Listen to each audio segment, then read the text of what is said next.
Yeah.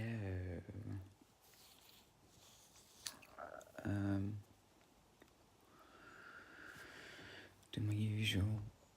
Oh. Okay, try and get started.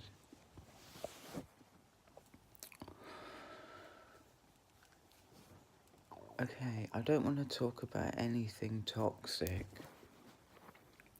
That's the whole purpose of doing this video, is to get away from my toxic thoughts. You know, that's the whole purpose.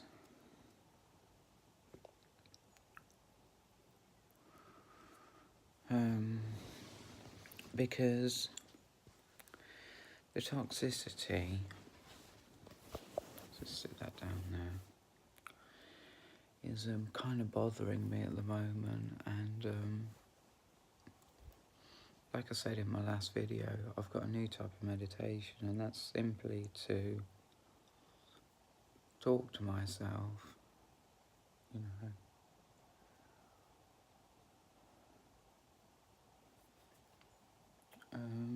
Just try and think of things to say, you know, like as if I was, well actually, conversations aren't that hard for me because there's this thing where, and this is what I don't do, which is where people are talking and you think of something to say and you keep hold of it in your mind until they finish speaking, then you say it. No, I don't do that. I am fully present, following all the words that are being said. Say like it's Chrissy and Ken, you know, talking. I mean, they really can talk.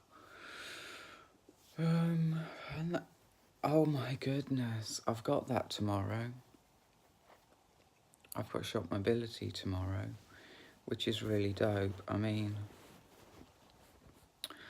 I can't stress enough how good Shop Mobility is for me. But I'm gonna try. A bit like a positive affirmation, I suppose. It makes me feel fabulous inside. It makes me feel loved. It makes me feel like I've done some work and I'm a good person for that. It is helping people, which is fine, you know. Yeah, I guess I really fell on my feet with them too, you know. Okay, I've thought of something. Okay, so I banged my foot and there's a bit of blood. And I was thinking, right, well, I need to tone it down because I know from previous experience that when I get angry, I hurt myself. You know.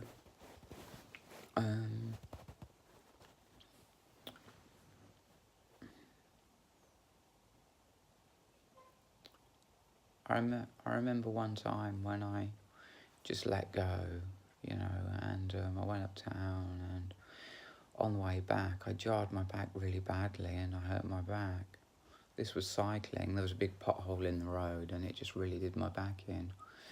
But then I got to thinking, well, not to thinking, just to knowing really, that when I was feeling that I need to tone it down, that, you know, I jumped out my window and I broke my leg. I mean, so how much worse is that than, you know, a stubbed toe? You know what I mean? Stubbed toe, big deal. Prevent me from doing, you know, some serious harm to myself because of the stress that I'm under. you know, it's funny to think that parts of my body are like expendable, like my toes. Not my leg, definitely not. No, that was a huge mistake, but my toes, yeah. And I burnt myself as well. I just dropped some rice into the pan, and when I turned my hand back around, this big splash came up from the pan and hit me on the back of the hand, and the pan was boiling. Actually, I don't know. There's no injury there. I don't know why I'm showing it. I am quite good with burns. I do heal very well from them. I'm very lucky in that respect. You know, I've been burnt before. I've been burnt before. Yeah. So, yeah, there was some toxic thoughts crashing into my head. And I wanted to do the meditation of like talking to myself to get rid of them. I opened my diary and I put in that bit about going to Cambridge. But what sticks with me quite strongly from this morning is, because I've not been up long, I just had this feeling, or a memory of before I messed myself up, when I'd be completely comfortable staying in. You know, I wouldn't feel the need to go out, and this is the influence of the sertraline on me. They have some sort of sedative effect, and it does make me feel so freaking relaxed. It's a really, really nice sedative, and actually, come to think of it, I've got to go. I've got to ring the doctors in quite a while, actually, and make sure that they send that prescription through, because at the chemist I asked for 2 different drug names, you know. I said I've got 2 different drugs on my prescription. They're called 2 different things, right? And they only gave me one. So I don't know if they were listening or what, you know. I don't get that. I really don't get that. They should have told me. They said, look, there's only one, and here you are, you know. But I feel that they don't tell the patients anything because they don't want any complaints, you know, or people getting... I guess people really freak out when their prescription is wrong, you know, and they take it out on the staff who work at the chemist. You know, so they're very careful with what they tell the patients. It's funny, this is how my mind works, you know. It's a big Freudian slip. I don't know. Yeah, I don't know jack about why they did that. You know, maybe on the other hand, maybe they're not very bright and they weren't listening when I told them 2 different... sort of dismissed it, you know. Doesn't know what he's talking about here on the computer. It says 1, you know, stupid. Muffin cakes, you know.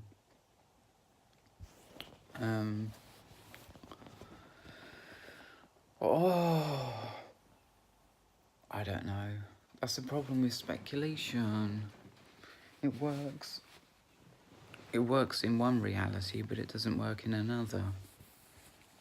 I've been thinking about the nature of reality itself, and I think that this is quite deep and quite good. I think that life here on Earth, with the whole universe around us, yeah, is a metaphor in that this is a situation where life just happened. You know, the amino acids were built, you know, in a big pool in the sea, you know, with the right temperature. All the amino acids built because there was so much freaking ammonia around at the time. So you've got,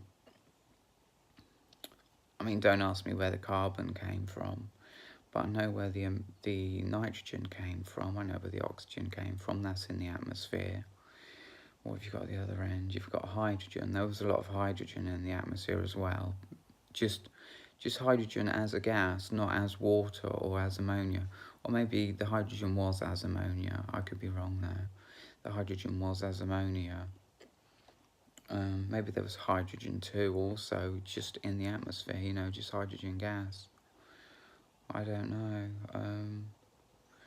That really wouldn't make sense, but I don't want to get into that. So life started, you know, it just happened to be. The atoms had happened to bond together in a certain way, you know, to build amino acids, and then those amino acids just happened to bond together to make a strand of DNA large enough to be something that, what's the word? Evolution. No, it's not survival. It's grew. It grew. You know. See, the thing about DNA is, it's quite interesting. In the middle, because you've got two helixes on the outside going round, but in the middle you've got a line going down as well, all joined up. And that can be unzipped with an enzyme, if the enzyme's around. So the DNA will actually split into two. But the way that it's made is that, obviously, if it splits into two, then it's only half. Each half is only half. So how does that work? Well, only the right amino acids can bond in the right place. That's just how it is physically. It's the only way that works. You know, only with the right amino acids, because will bond in the right place. So so if there's all these amino acids in the sea or wherever, you know, the 12 main amino acids, the essential ones. Well, DNA only has four amino acids. Only the right ones will bond in the right place. And what happens is, when they bond, it makes a whole strand of DNA again. So that's how it can multiply and grow.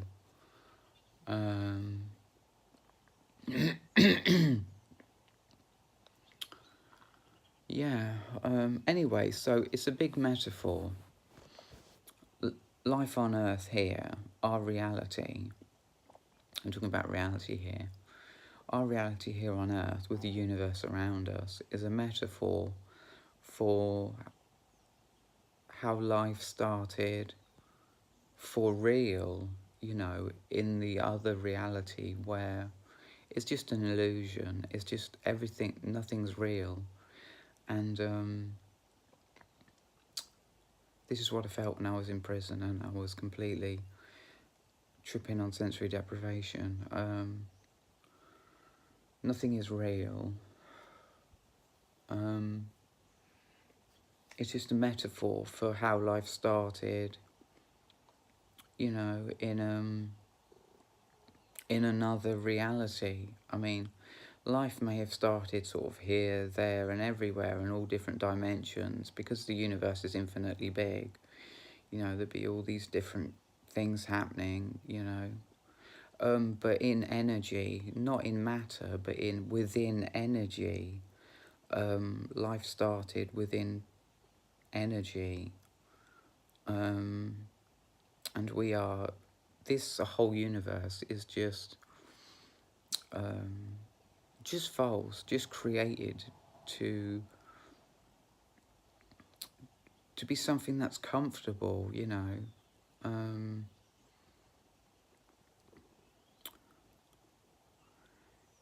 That we can swallow, or me personally, I can swallow, you know, oh, life started this way, it's a miracle, we're so lucky to be alive, you know, and just hang on to that and not, you know, and then get into religion and stuff. But yeah, I think it's a metaphor for a reality, not in this universe, but underneath, you know, a more real reality where everything is energy. I mean, everything is energy here, but there is no matter there. It's all energy. Do you see what I mean? There's no matter. It's all energy. In that reality. And literally, so your reality can be anything, you know. And how it's a metaphor for how life really did start, but in that dimension, you know, in that dimension where life really did start. It's just a metaphor for that. Anyway.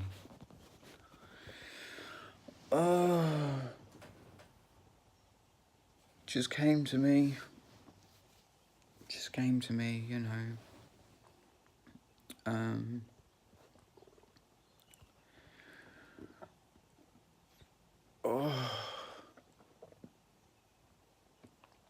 Yeah.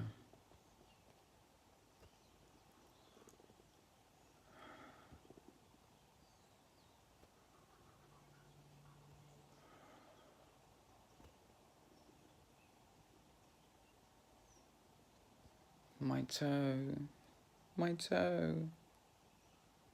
And okay, something else. I've realised how rude I've been, you know. I mean, this could just be a phase I'm going through where I think I've been rude, you know. Slinging my legs over the bar on the bus.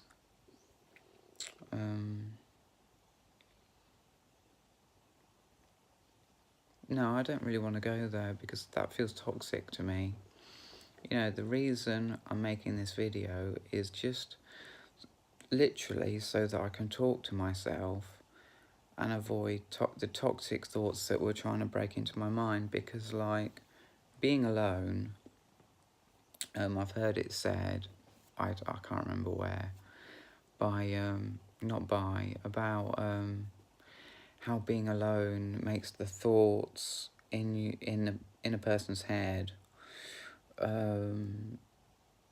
too much, you know, too much to handle, too much toxicity going around in there, you know. And I feel that when I get into that place that I knew I would, I think I forgot to go there actually, where I had this feeling that when I was talking about how the sertraline makes me so relaxed, it's like a memory of feeling really relaxed before, you know, before I screwed myself up. And literally, I was happy all day long, every day. And I was fine on my own. And I didn't have these toxic thoughts. And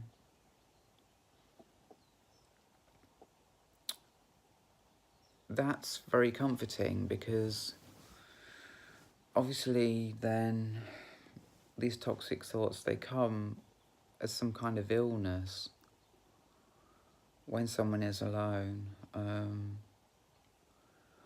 someone isn't healthy enough to be alone. You know, that's when the toxic thoughts come. Maybe being alone is really challenging, you know. And because it's challenging, that doesn't mean it's wrong. It just means it's really challenging. I mean, I've been alone now for getting on for 3 years. It's about 2 3/4 years I've been alone here. And to start with, because I was so deep in depression, it was a source of negativity because it wasn't the way I wanted to be living. You know, being alone didn't align with what I wanted because I'd been with my mom, yeah. I've always had her, you know. There's not been a time in my life, apart from when I was on drugs, when I was a teenager, you know, but then I had my friends, I wasn't too bothered, you know. But after I gave up marijuana, after about 2 to 3 years of smoking it, I always had her, you know, to see, to be with, you know. I always had her for my whole life, up till when I came out as trans. You know, it's a bit toxic to describe it that way. I know that, I can feel that in the energy of what I'm saying, but, you know,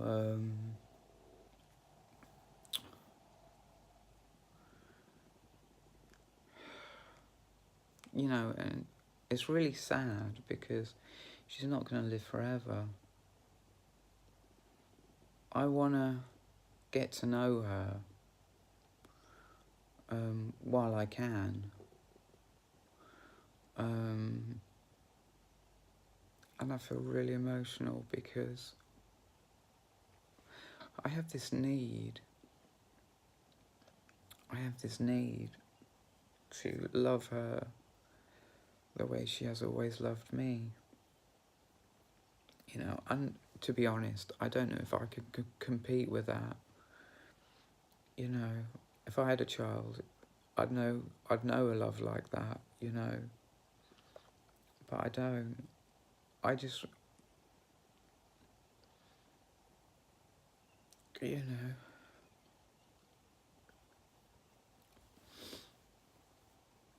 maybe it's something that I'll never be able to do. You know what I mean? Maybe it is. My will is that it is.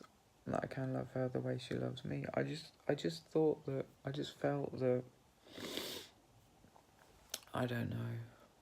I mean, does she really love me that much anyway, you know? I know she used to. I'm getting all wet here. I know she used to love me that much. I don't know. I don't want to go too into that. It's just, I feel the need to do something, you know, I've got to do something before she goes. But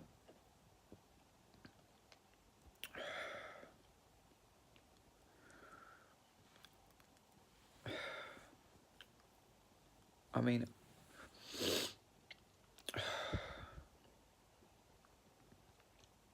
she's very with it. She's very with it. With it, man. With it. Like all the old people say, so with it. You know, oh, you're so with it. You know. With it. With it. I love it. You're so with it. They got their own sayings, man, like from when they was kids. You know, I think that's so cute. I'm just remembering now the purpose of this video is just to keep away toxic thoughts for like 40 minutes.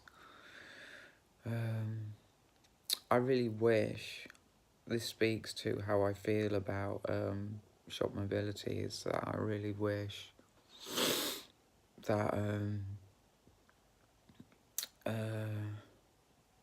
I could go today. And okay, so this is not tenable holding the phone like this because I can't hold my arm up like that. But we're still rolling. Oh, yeah, we are still rolling. I don't know why it's so bright out there, to be honest. This camera's really weird. It seems to think it's a lot lighter than it is. I don't know. Maybe that is how bright it is. yeah, I want to Ferry Meadows, right, is a bit Nazi. Okay, because actually, you know, I'm really grateful for the people that I've spoken to, the people that I've had conversations with, because, you know, you learn things. I learned about Recovery College, which I will never, ever attend because the teacher is a complete bitch, right? She's one nasty. No, that's toxic as fuck. Okay, just stick it complete bitch, right? Um, not go into toxicity. But Frey Meadows, yeah, says that you've got to work 4 days a week plus some Saturdays. I'm like, fuck me, that's a lot, you know, isn't that a lot? 4 days plus some Saturdays, so literally 5 days a week some weeks. And I gotta fit my revision. Yeah, they'll bend. The point is that will they bend just like Recovery College does, because it will allow you. They always leave some spaces open in every course for people who are like really desperate and really needing to like meet people, and really, because you're talking about majorly vulnerable people who do need someone or somewhere to go so freaking badly, but they're too messed up, too withdrawn to be able to do that. So if they ever get the strength to join a course, some places are available in not every course, but some courses, for those people, you know, to quickly just get them in, get them doing a course, you know, because it's so beneficial to someone so withdrawn, you know. So, okay, so that's Recovery College. So, will Ferry Murders be flexible? Well, I mean, yes. Though I can only ring them when when when I'm healthy, you know. When I'm healthy and confident. Yeah. And it's coming back to me. It's coming back. When I feel like this girl said about me, oh, he's good. I don't want him. He's good. You know. Not to be triggered by that, but I want to feel good. I guess that's a good thing about being good. If you are good, if I am good, I will feel good. You know, feel like I'm putting in, not just take, but I'm giving something back. You know, my soul has a need to help in some way. You know, I could only speak for my own soul, really. You know, it's not a question that you get to ask people, you know, does your soul have the need to give? You know, does your soul have the need to give? It's been painted out that way, that a lot of people do, but have the need to give. Do work for 4 days a week, some Saturdays, you know, instead of shop mobility. I mean, she'll always have me back, you know, because she needs volunteers. I find it very hard to change something, because, especially in relationships, because then, you know, the fear is that it's broken and that I can't go back, you know.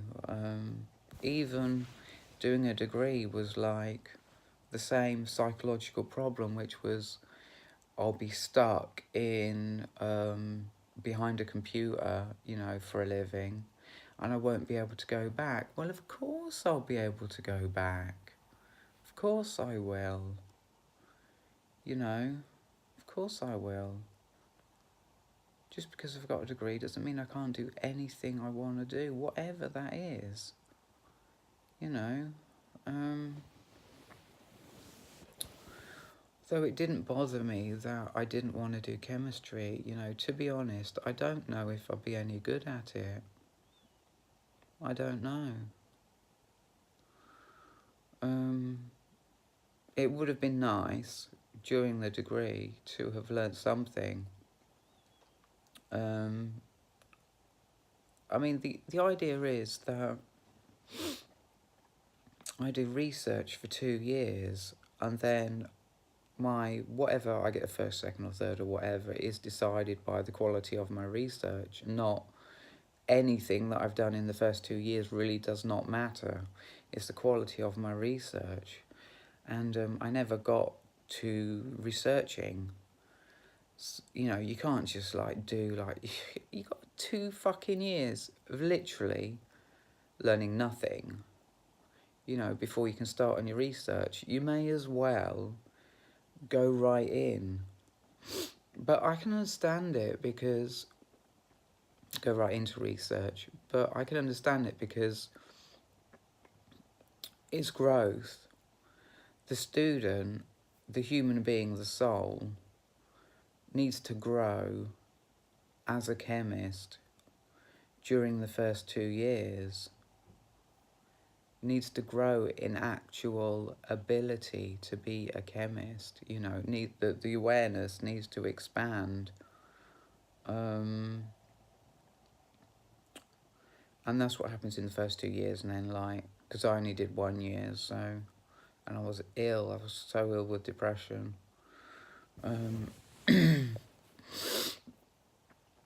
Yeah, before, you know, I don't want to risk it. I just don't want to risk it, you know. Anyway, I've got a whole year for my depression to lift, for me to get more confident, for me to start doing more, you know, volunteering more. So yeah, I'm gonna wait until, I'm gonna wait until I'm healthier, I'm more confident, I feel more like a good person. I mean, my self-love has been shot. It has. I just don't love myself. I see myself, the way I feel, you know, I know that is the wrong path to go down in thinking. I need to say, I love myself. But I think it's okay to say, I will love myself more. Every day that goes by, I will love myself more. I will have more confidence. I will paint myself out to be a better person, a more lovable person, someone who contributes, doesn't take, doesn't use, but contributes, you know. And my A-level and my voluntary work helps me with that. Helps me feel like I give, I'm not just a user. That's a bit toxic, or I don't just take, you know. Anyway, so 33 minutes. I want to make it 40. I wonder what the time is. I'm going to go check what the time is. Yeah, I mean, I can't stress enough to anybody what good meditation making these videos is. I can't stress that enough. Oh look, it's 7:47, so okay, that's fine. I can't stress enough what good meditation making these videos is. I mean, I'll be vulnerable here, and this is probably a bit triggering, so there's a warning there. That I just wanted to, oh shit, I've just moved my entire match. I don't know why it moves down so easily, but then it won't move back up. Oh, it's the whole bed. It's the whole bed that moved. Fucking hell. Why is it on wheels? It's so dumbass. So dumbass. Yeah. Be careful what I do. Hey, I'm a being of light. That's the wrong colour. That's clearly the wrong colour. It's the wrong colour. That light.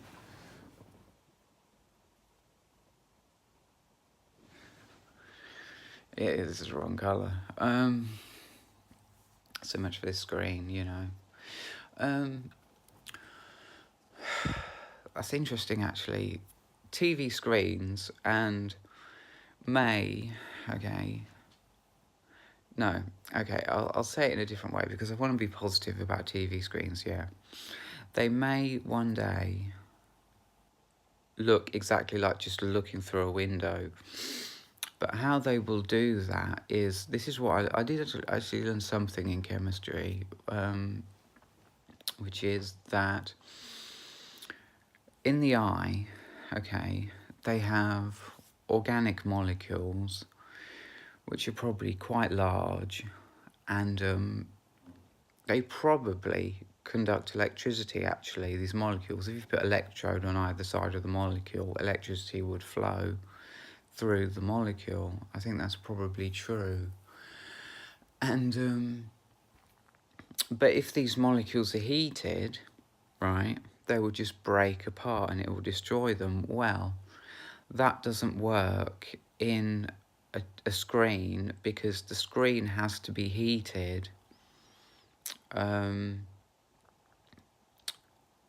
Because the silicon has to be melted for the pigment to be put in. The silicon has to be melted, and that's a very high temperature, so the pigment has to survive that temperature, which is probably something like 1,000 degrees Celsius.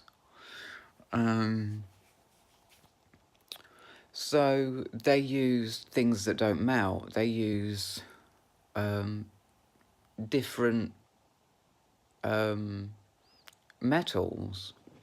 Literally, they just use different metals. I mean, the periodic table is pretty huge, and there's a huge block in the middle that is all metals, and they just pick different metals because different metals have different colours, so they just pick the metals that have the colour they want to use. But because it's a metal and not what's called a chromophore, an organic molecule, it's not the same.